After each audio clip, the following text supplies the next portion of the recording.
Okay, I really appreciate you coming by today to talk about your ministry.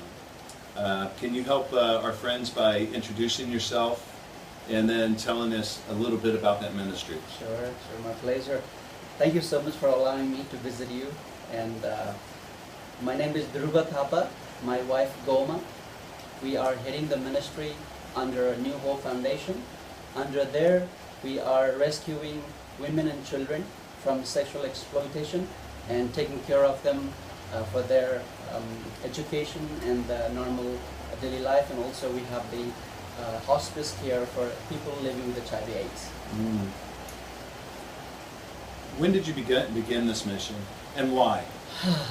Yeah, well, about 17 years back, roughly, I was on the trip from the church going around villages showing Jesus movie.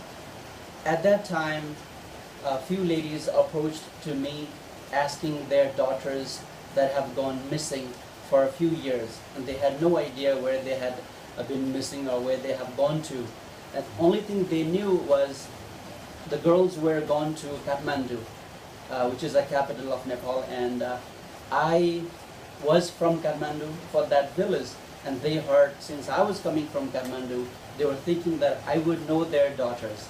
So that is the first time I realized that the girls have been missing, but I had no idea what was going on. So I came to Kathmandu and looked around, checked around with different ministries and church around, and we found out that there was a big problem about human trafficking, especially girls like 10 years, 9 years old, 8 years old, all the way to 14, 15 years old.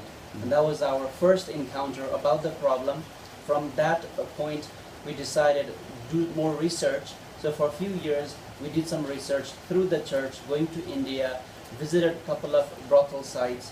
Actually, we found out that every year, 15,000 girls were being taken to India through a Nepal border by these traffickers, and as a sex slaves. At that time, there were almost 300,000 girls serving in the brothels. And that was our first research. We found out that when we visited the brothel, me and my wife, we couldn't stop, do nothing. So we came back, talked to our pastors, talked to our friends, and we had to do something for these ladies, for these girls. Then we formed a team in a pastor and the leaders, and we started networking with the Indian ministries. Then started rescuing girls who are actually only able to come back to Nepal if they were dying with HIV/AIDS. Mm. And otherwise, if they were making money for the brothel owner, they couldn't have come out easily. So when they were dying with HIV/AIDS, then they could come out back to Nepal.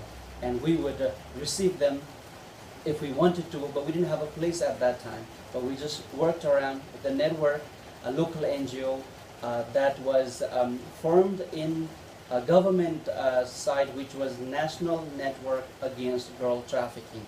At that time, so I went to that office and I talked to them and what kind of help I could get from them.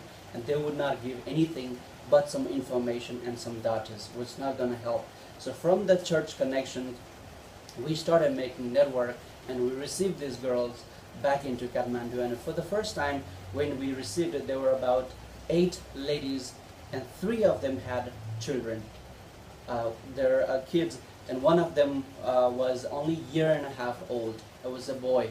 And we knew it, those ladies were living with HIV/AIDS, but we had no idea what is that about. So when we received them, we had very less information about their health situation, so we could not take care of it so well.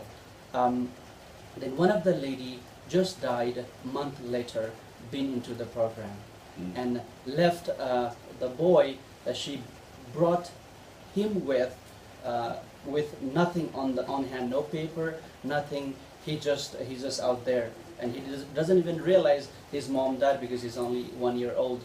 And me and my wife, we started praying about it, and we decided, well, after a long prayer, being with him and having him on our lap, what are we gonna do? And since we didn't have our own child by that time, and we decided to adopt him, and from that time onwards, we gave ourselves 2 children ministry, and the women living with HIV/AIDS. And today, actually last night, we had the chance to come and visit you in your home.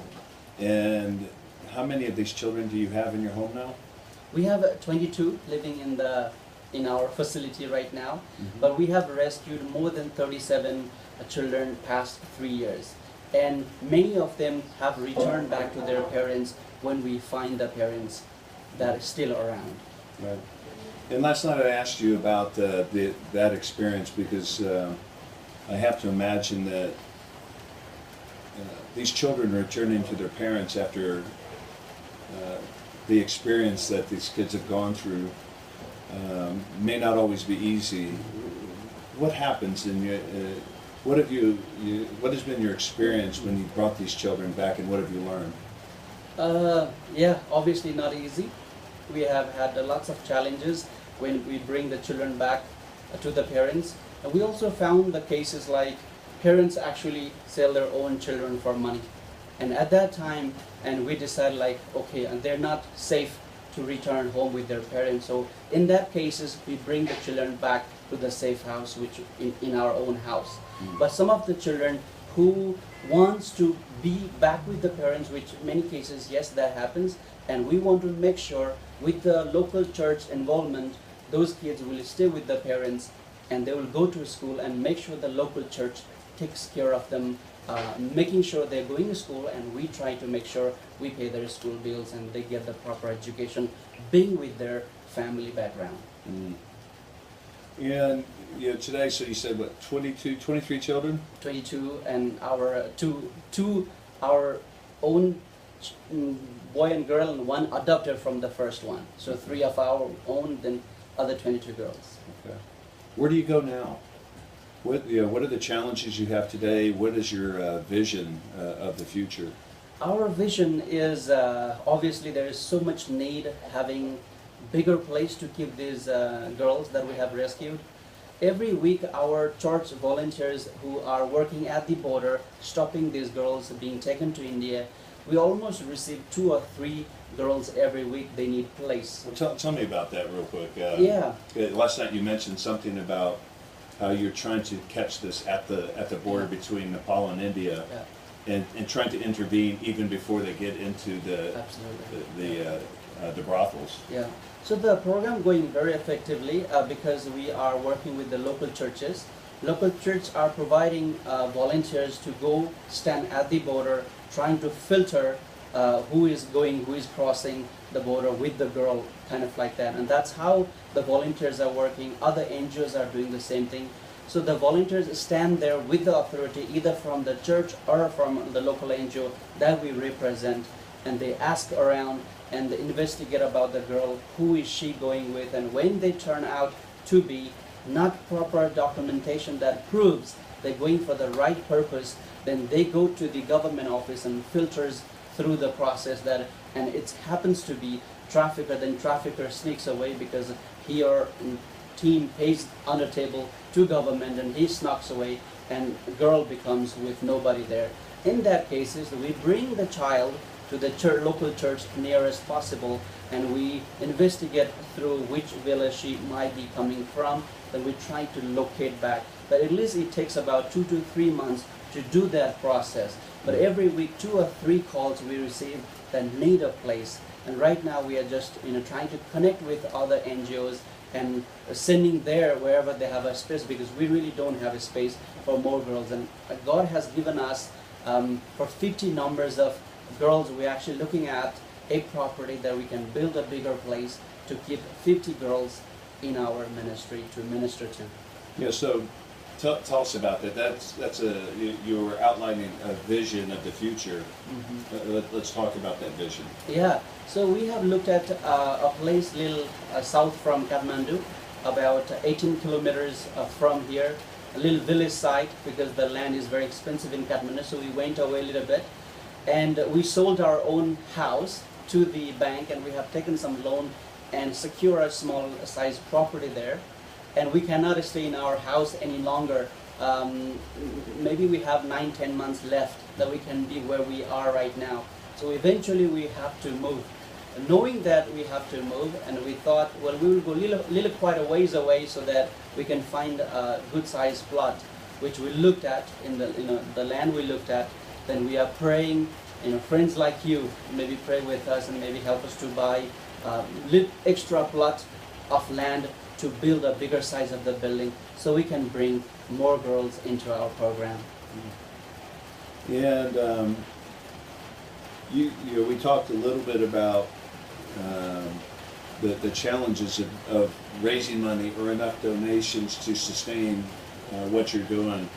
You also talked a little bit about the possibility of creating a commerce ability that will generate income sufficient enough to support your mission.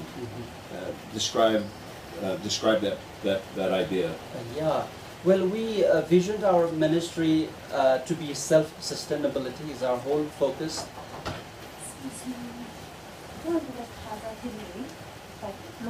Continue.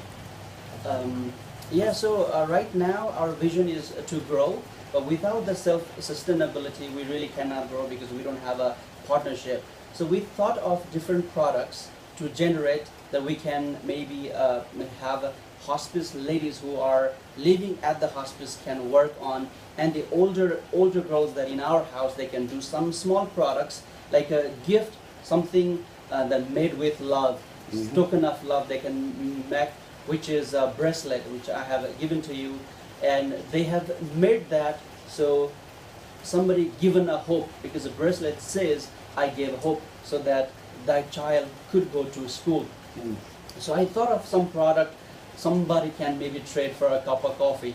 So that's how we designed that product, and the girls have made that as an income generation. But obviously that's not going to be enough in the future. So we thought of the possibility of a coffee plantation which is next to our ministry land that we are looking.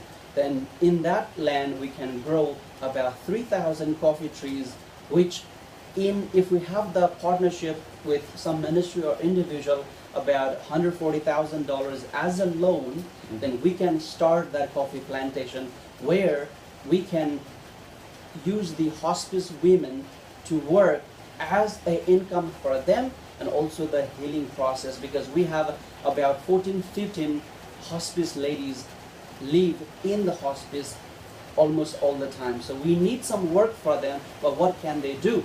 So we chose coffee would be something it can grow with a very less amount of energy, only watering or maybe take the weeds out, only small kind of labor can be used, which hospice ladies can be providing. Once the coffee tree is planted, not really much work to be done. So we thought that could be our long-term goal, to have a self-sustainability program. Okay. So one of the Lynn and I do a lot of fundraising for different charities, and one of the first questions that we always get is how do we know how much of the money that is being donated actually goes toward the mission and the purpose of either helping the kids or in this case the women and the kids. How do we know that the money is going to go toward that purpose? Well, I think it's pretty simple. I mean, we committed ourselves into the ministry, which you have seen it as we have opened our own house to provide a place for these ladies and the girls, because God really spoke to us, given ourselves completely to them. So we started an NGO, which is registered NGO, with church connections and the leadership from the church. So we have that. And when the funds comes through, it has to come through the NGO, which is we have registered already with the government. Then I think simply whatever the accountability that God has given us, we're gonna have to follow that, and it's gonna be only future for the girls and the hospice people that you haven't seen, but that's there, and hopefully you can visit them. And I think accountability is very important, and I think we have already given ourselves that we're gonna be doing things only for them kind of way. And yeah, I mean, I really don't know what else to say, but well, yeah, maybe I can help. So as an example, I love your vision of sustainability.